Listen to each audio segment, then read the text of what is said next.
Okay, तो कुछ दिन पहले मैंने डिसाइड किया कि मैं वन पीस वापस से स्टार्ट करूंगा। एनिमे नहीं देख रहा, मैं मांगा पढ़ रहा हूँ। तो मैंने मांगा लास्ट पढ़ी थी अरबस्ता आर्क तक, और उसके आगे मुझे पढ़ना कंटिन्यू करना था। और हर बार की तरह मैंने वही पायरेटेड वेबसाइट खोल ली, मैं मांगा पढ़ना शुरू मैंने कर दिया। लेकिन मुझे मज़ा नहीं आ रहा था क्योंकि बहुत ज़्यादा एड्स आ रहे थे, चैप्टर स्किप हो रहे थे, और अगर मैं कहीं से पीडीएफ भी डाउनलोड कर रहा था तो मुझे वो क्वालिटी नहीं मिल रही थी। और देखा जाए तो ये सब कुछ बहाने थे मांगा खरीदने के।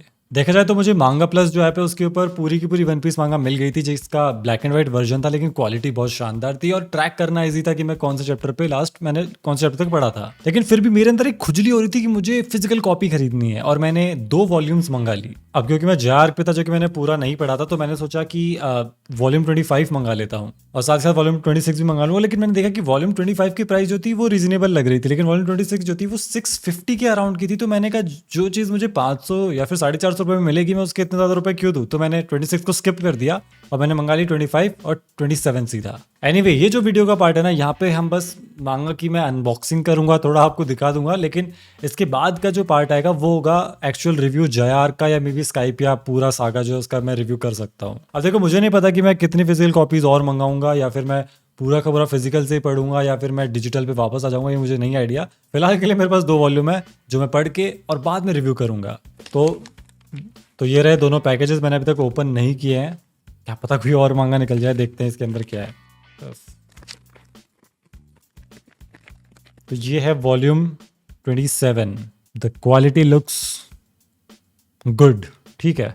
अब देखो, क्योंकि आदत हो रखी है ये बर्ज़र्क मांगा का जो डिलक्स एडिशन है, वेगाबॉन्ड का जो डिलक्स एडिशन है वो पढ़ने की, तो मे भी उसके कंपैरिजन में उतना शानदार नहीं लग रहा। लेकिन फिजिकल कॉपी की बात अलग होती है, डिजिटल से तो बढ़िया लग रहा है। एनीवे, मैंने एक और वीडियो बना रखी कि कैसे आप लोग फिजिकल कॉपी खरीद सकते हो जो कि लेजिट फिजिकल कॉपी हो, फेक नहीं।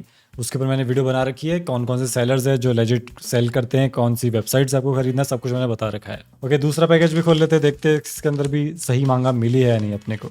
Okay, volume 25, cool cool.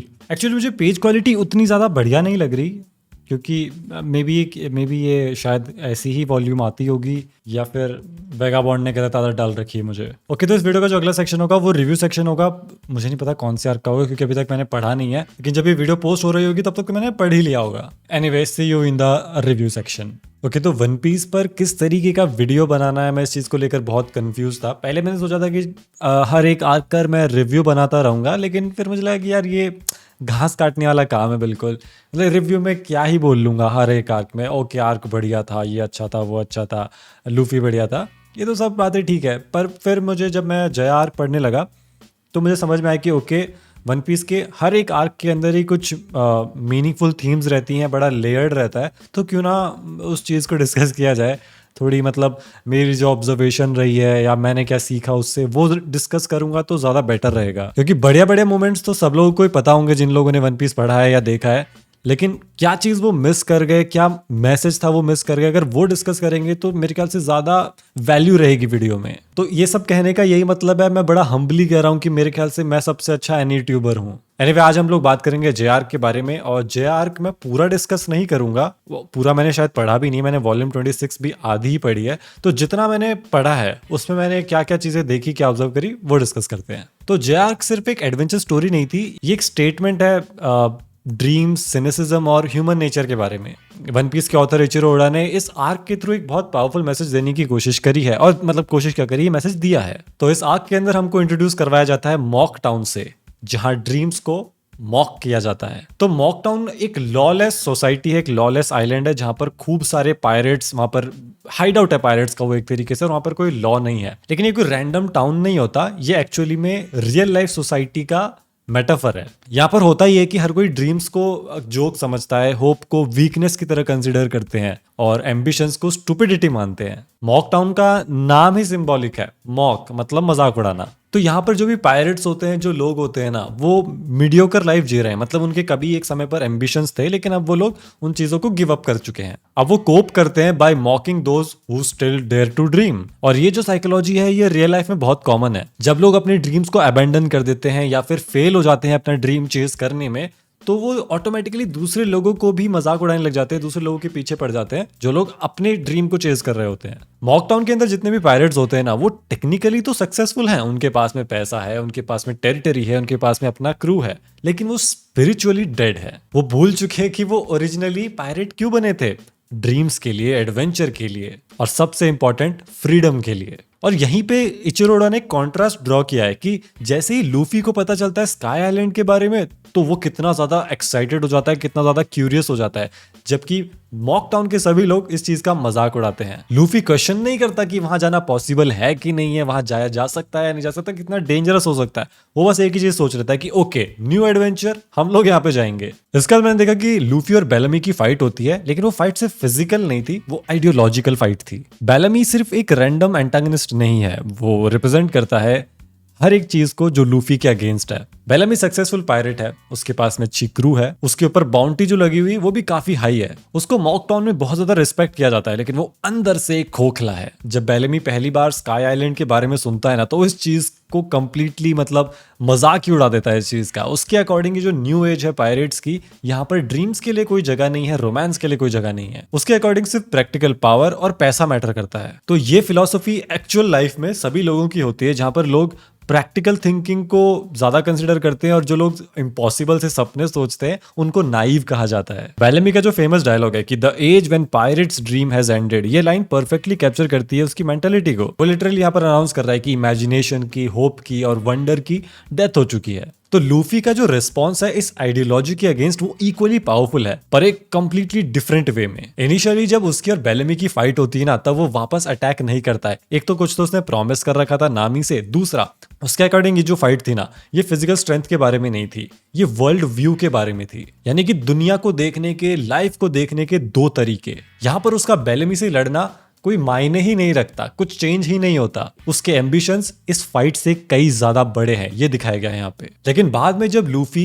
बेलेमी को हराता है, क्योंकि उसने सोना चुरा लिया होता है उसके दोस्त का, तब हमें बताया जाता है कि ड्रीम्स वीकनेस नहीं होते हैं, बल्कि वो इनक्रेडिबल स्ट्रेंथ के सोर्स होते हैं। तो इस आर्क में जो ब्लैक बियर्ड की एंट्री है ना, वो काफी ज्यादा बढ़िया है। वो यहाँ पर लूफी को सपोर्ट करता है। जब लूफी और जोरो की फाइट होती है, उन पायरेट से फाइट तो क्या होती है, वो मार ही खाते हैं। तब यहाँ पर ब्लैक बियर्ड कहता है कि a man's dream will never die. ये कोट मल्टीपल लेवल्स पर पावरफुल है। सरफेस लेवल पर देखा जाए तो ये सिर्फ एक एंकरेजमेंट लगता है कि हाँ, ब्लैक बियर्ड लूफी और जोरो को एंकरेज कर रहा है।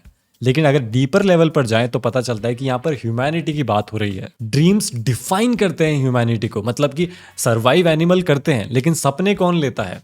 ह्यूमंस। आगे जाके मैं भी ये भी पता चलता है कि ब्लैक बर्ड एक्चुअली में फिर लूफी के पीछे ही पड़ जाता है, क्योंकि उसको वो 100 मिलियन बेरीज चाहिए होती है। मुझे नहीं पता आगे फ्यूचर में क्या होगा, फिलहाल तो यही दिखाया जा रहा है कि वो एंटेगनिस्ट है। लेकिन जब लूफी का सामना वहां पर बेलेमी से हुआ था और उसने मार खाई थी, तब वो लूफी की साइड खड़ा था। यानी कि कुछ ऐसे थॉट्स होते हैं, कुछ ऐसी आइडियोलॉजीज होती हैं जो हीरो और विलन को साथ में ला देती हैं। तो मेरे ख्याल से ब्लैक बर्ड का जो कोट था और ब्लैक बर्ड का लूफी को सपोर्ट करना, ये लूफी के कैरेक्टर को बहुत ज्यादा चेंज करेगा।